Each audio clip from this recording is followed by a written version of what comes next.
Imagine starting a train journey on a Monday and not getting off until the next Sunday.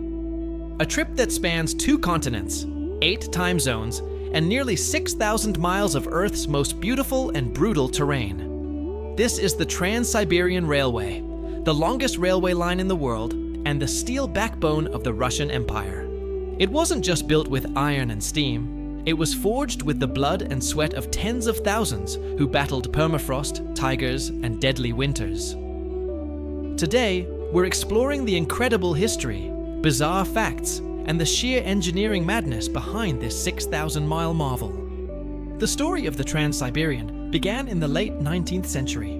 Back then, Siberia was a wild, disconnected frontier, a land of immense wealth but almost impossible to reach. It took months to cross by horse-drawn carriage, often getting stuck in mud or freezing in blizzards. Tsar Alexander III knew that to keep Russia a global superpower and protect its eastern borders, he needed to bridge the gap between Moscow and the Pacific Ocean.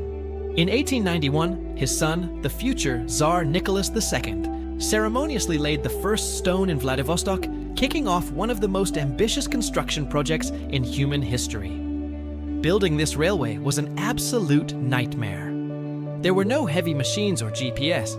Most of the work was done by hand with shovels, pickaxes, and pure human strength.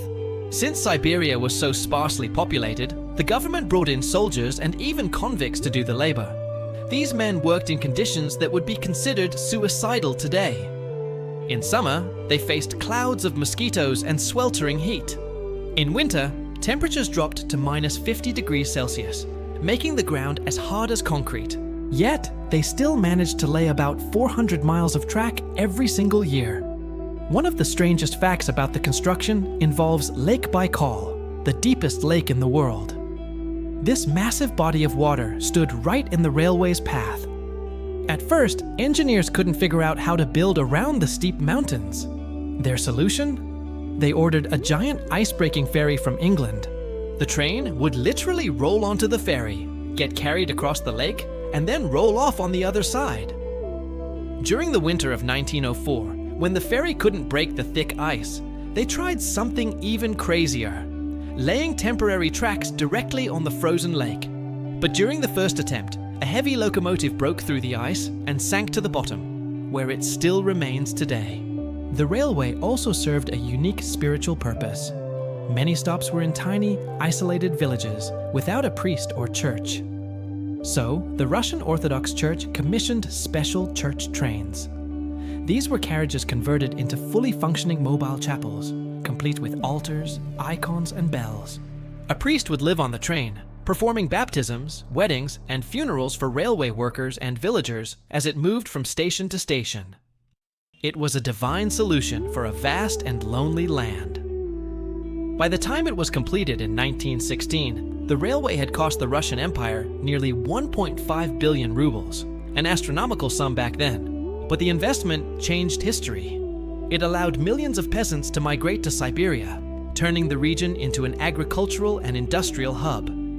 During World War II, the railway was the Soviet Union's lifeline, transporting entire factories and millions of soldiers away from the advancing German army to the safety of the East. Without this track, the war's outcome might have been very different. Even today, the Trans-Siberian is a marvel of human endurance. If you travel the full route from Moscow to Vladivostok, you'll pass through 87 cities and cross 16 major rivers. You'll watch the landscape transform from European forests to the vast Siberian taiga and Mongolian steppes. It's still the most legendary train ride on the planet, a testament to a time when humans refused to let geography stand in their way. The Trans-Siberian Railway is more than just tracks. It's a monument to the human spirit's ability to conquer the impossible. It reminds us that even the most daunting obstacles can be overcome with enough determination and a lot of steel. Thank you for joining us on this journey. If you found this history fascinating, please hit the like button and let us know in the comments. Would you ever take a 7-day train ride? Don't forget to share this with a history lover and subscribe for more deep dives into the world's greatest wonders. Thanks for watching.